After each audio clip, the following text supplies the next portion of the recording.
my announcements. That's how now order. The microphone is challenging. It has an almost invisible switch.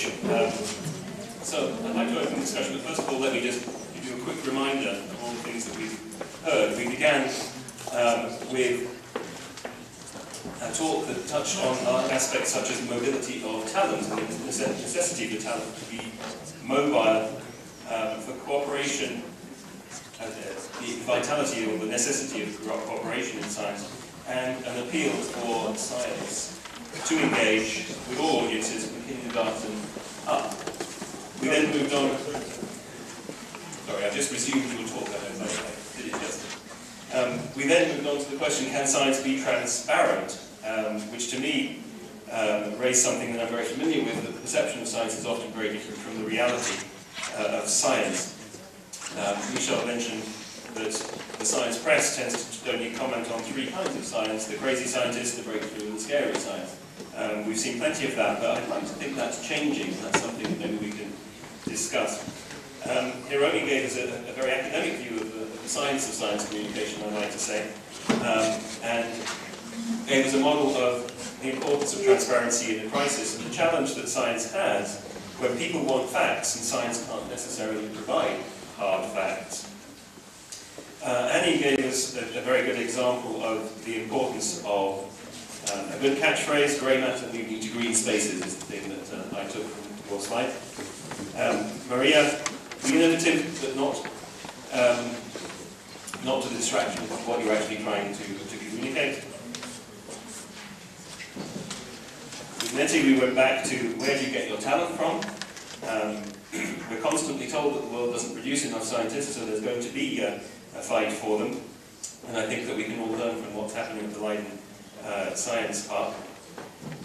Hans told us that a combination of transparency and ethics equals trust. I think we can all sign up to that. And finally, we heard about open innovation, and the figure that I remember is that the Russian state invests 3% in R&D. I think that's a very impressive figure, but that the country desperately needs people to communicate. So I'd like to throw the floor open to discussion now. Do we have any questions from the floor? Yeah.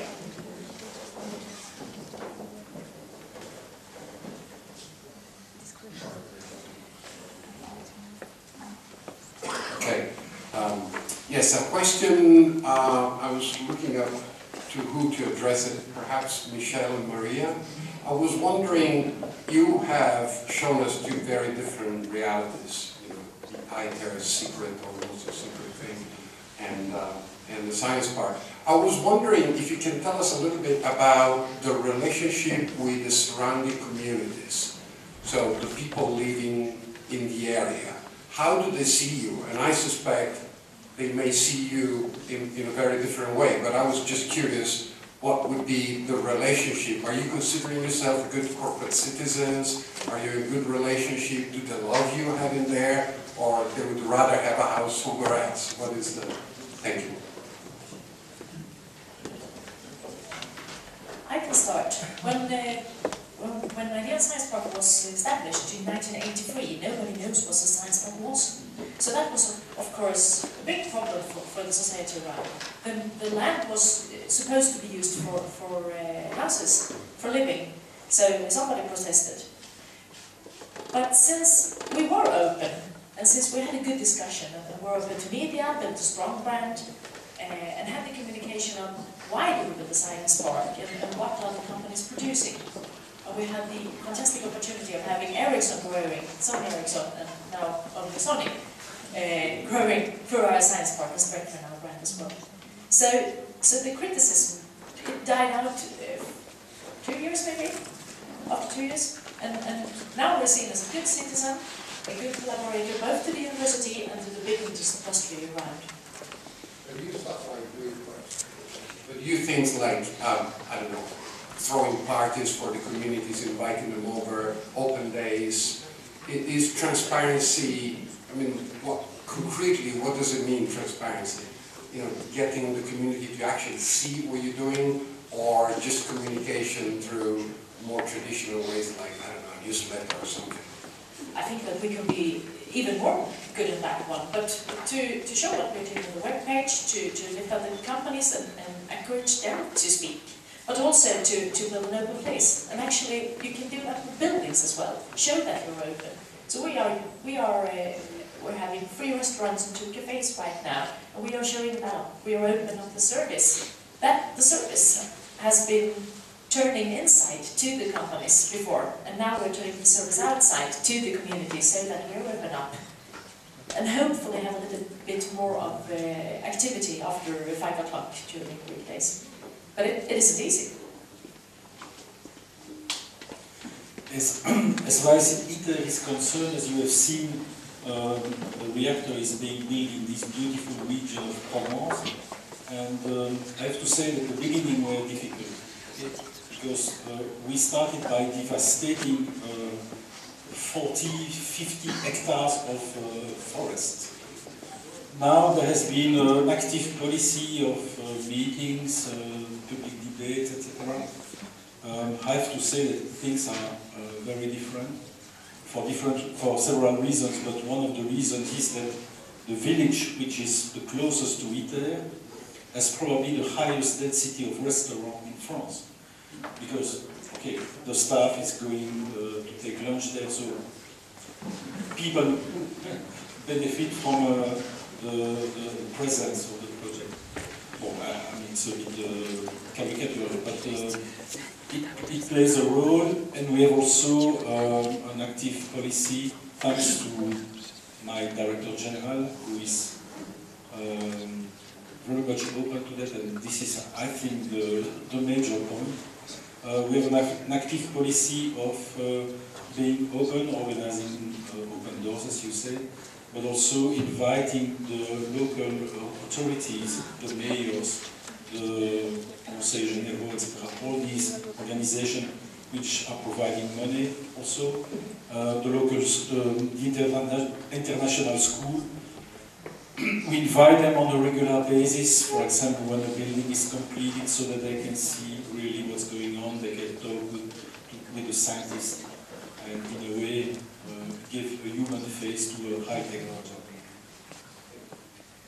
If I can add something to that, I think it's an extremely good question. I mean, big laboratories are big factors in the places where they live, and it's essential that they be seen as positive contributors to the local community.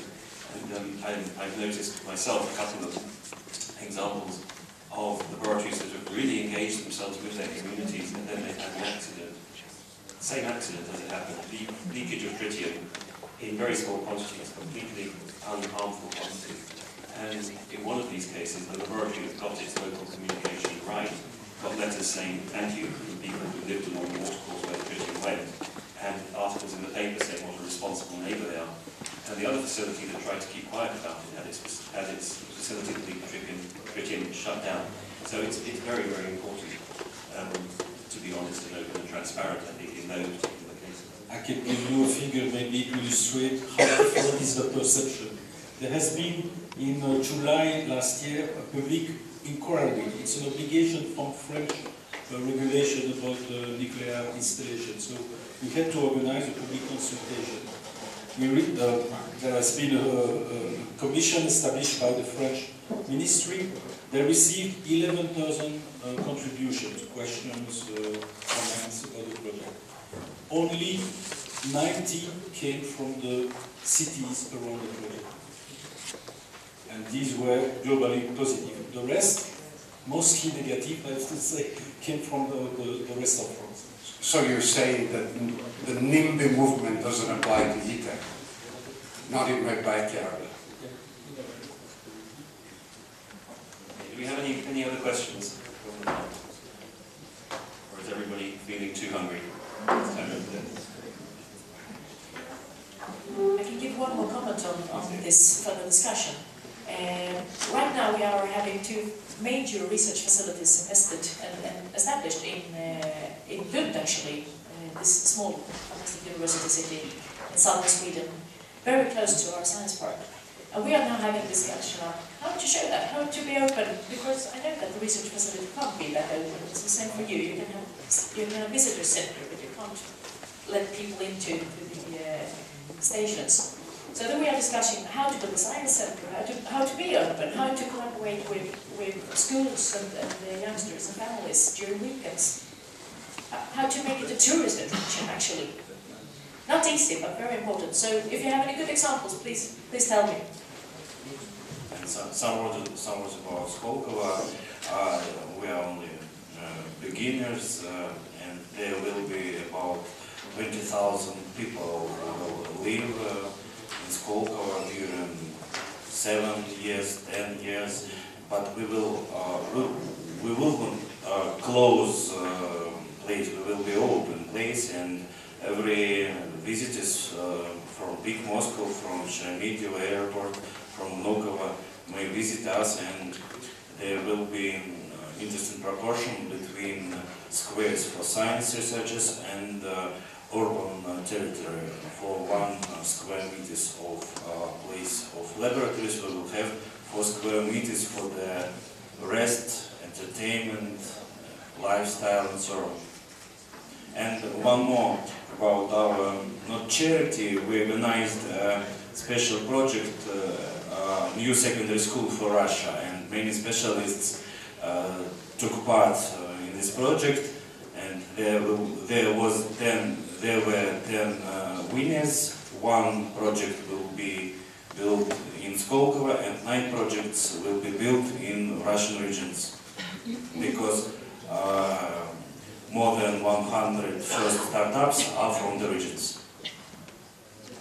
Maybe can I also add another comment to this topic? Because this is a very important issue that plays a role in our science park as well, but we work on it from both sides. We do have open days for the general public, and we do have a lot of communication. But since many people who work on the science park do not live in Leiden, we also organize every year an annual Leiden introductory day for people who work so that they get to know the city and the environment, so that they understand who are the local celebrities and what's the local gossip going on, and that they understand the local things. So it's both ways. Very nice. As I said before, I think we can all learn a lot from Leiden. You're all welcome. Come and see you. So, there was one more question. It's a question for Michel as well, actually. Since the tragedy of Fukushima, you indicated some quantities of press content per month. First of all, how much of that was positive and how much of that was negative? And then the second thing is also following the Fukushima tragedy, Germany has totally done an about-turn on its nuclear program, and that has had effects throughout Europe, throughout the world, maybe. I wonder, have you changed your crisis plan at all in order to accommodate that? Because obviously I would imagine that you were under greater scrutiny from the locality, if not from wider France or even from wider Europe. From all the world, I would say. In short, yes, indeed, the interest of the media and the public has increased after Fukushima. We didn't make a quantitative analysis of all the press reports, but I have to say that overall the coverage is positive. It's positive. There are clearly also opponents, and that's a good thing, I would say. But overall, content is positive. We changed our communication strategy in the way that I propose to the DG to focus more on the public at large. ITER is at the origin a scientific organization, so the priority was to communicate first to the peers, to the scientific community, the industry also. Now with the events and Fukushima in particular, we are shifting a little bit the target of our communication. The German case is interesting because, as we know, Germany will close all its fission nuclear plants, but so far the government remains positive and supportive about ITER and fusion. which other governments in Europe have not necessarily taken a clear position on this issue. I mentioned France, for example. That's interesting. You mentioned the difference. I would guess that the greater part of the wider audience that you're communicating to wouldn't know the difference between fusion and fission if it smacked them in the face. So maybe that's when it would be a good working example to go, hey guys, you know, Germany's shutting down, but this is different. What Germany's shutting down, and what we're doing is. And try and pick some positive aspects out. And that's a major challenge for communication to well explain the difference between fusion, which is about hydrogen, and fission, which is basically uranium and plutonium. But I have to say that press collaboration, the media, I would say the discussion with the public, show that this idea is as well disseminated so far. Michel didn't mention it, but Germany is actually investing strongly in what might be by some considered to be a competitor to ITER. They're building a different kind of fusion reactor, and that's going strong in the former East German town of Biotech. So it's that, but at the same time, they're not shouting very loudly about it either. But one thing that struck me about that is the difference between the way that this was perceived in different countries, because in the UK, I think, the perception of nuclear improved as a result of Fukushima. Have you studied the national and cultural differences in the way that this story panned out? We didn't make an extensive analysis of that, but no, as I said, there are interesting national and political differences.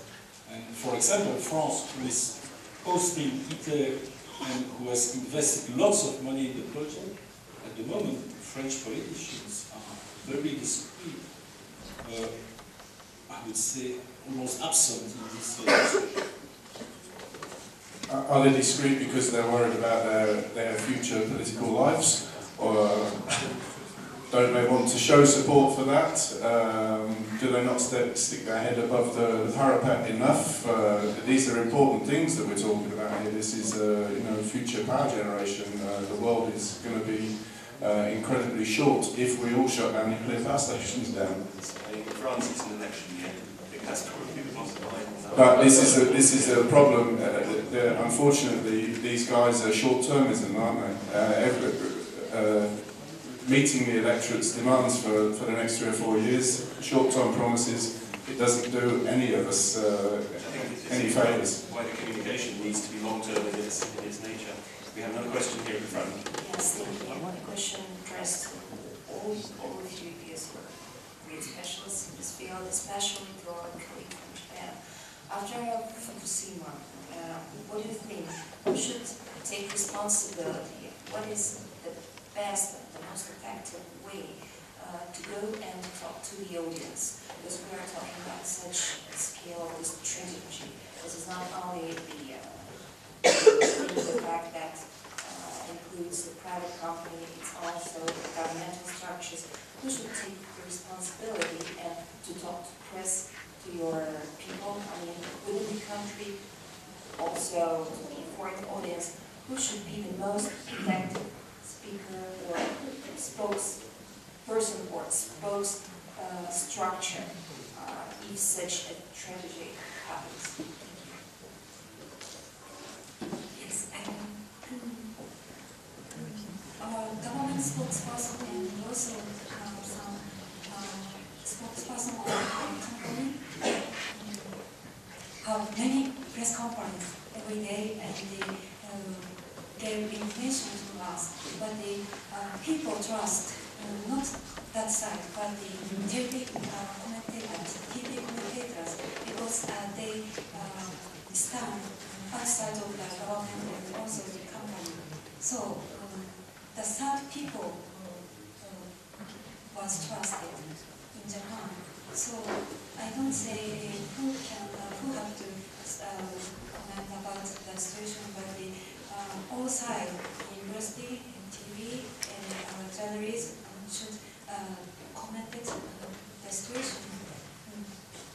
Does anyone else want to pick up on that point?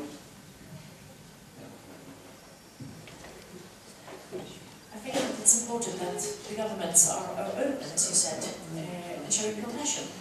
When the tsunami catastrophe happened in Thailand, the countries around in 2004, I think it was, many Swedes were killed and badly hurt there. It took a long time before we really realized how bad it was. And actually, the person that was maybe the last one we believe, but that person that was the best spokesperson for that was one of the travel agencies communicating managers. She had the direct reports from the place, and she had really the ability to say what it was and show compassion. So, and she really made it through the TV screens and had been, now she's really famous in Sweden and are asked as an expert of all kind of disaster communication. Just because she said as it was, and she showed compassion and said, we're hit too, my colleagues, many persons that I know are killed. It is a catastrophe and we need help and we need this and that. The things that the politicians really didn't dare to say. So anybody that had the information and can show the capacity, I think could be a good spokesperson. It comes back to Hiromi's pie chart showing that half of your credibility is about your empathy. Yes, I would say the ability to show compassion first, then tell it like it is. But in my case, it would be our town mayor. He's very well liked by all the communities. So because he's well known, he's likable, he's credible, he would be the one, the best person in that case. I don't know what the answer to the question is, but repeated opinion polls show that people trust scientists. It would seem to me that having scientists communicate is a good thing to do. And the other thing that it made me think of, and we're certainly not going to have time to discuss it here, because it's a perennial discussion in scientific circles, is what is the relationship between science and the journalists who cover science? It's different between other fields. Science journalists are often advocates for science. And as I say, I don't think that's the subject for another 2-hour session, but it's certainly something that's an interesting subject. Are there any more questions?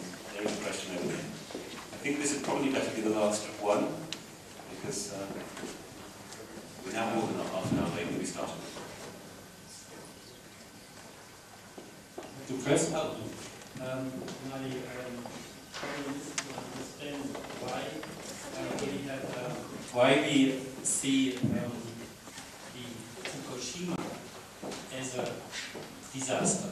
The disaster is that the tsunami has, in maybe a more natural way, taken away 25,000 deaths, and we are speaking about Fukushima disaster. I think Fukushima is a communications disaster, because the information is not transferred to the people who decide by politics on one side and by the population who decides as voters.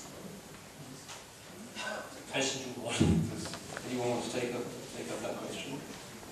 I think one thing that's striking to me is I do agree with you, but the way that it was reported largely in the UK, in my country, was along the lines that you say. We found environmental activists who were previously anti-nuclear saying, look what happened here, you have 40-year-old technology confronted with the worst natural disaster you can possibly imagine, and the scale of the problem is relatively minor. Where would we be had that 40-year-old technology been replaced by the technology of today? And actually the image of nuclear improved because of the way that it was reported in the UK. It focused on the natural disaster rather than the nuclear one. I don't know if there's anybody else who wants to pick up on that. In Russia we have serious share of nuclear energy, but the message of Skolkovo is that nuclear technology, not only nuclear energy. We have some interesting projects about new materials, about new methods of diagnostics, especially in high-tech medicine. So I agree with you, we have to stress that this direction is very progressive for the world.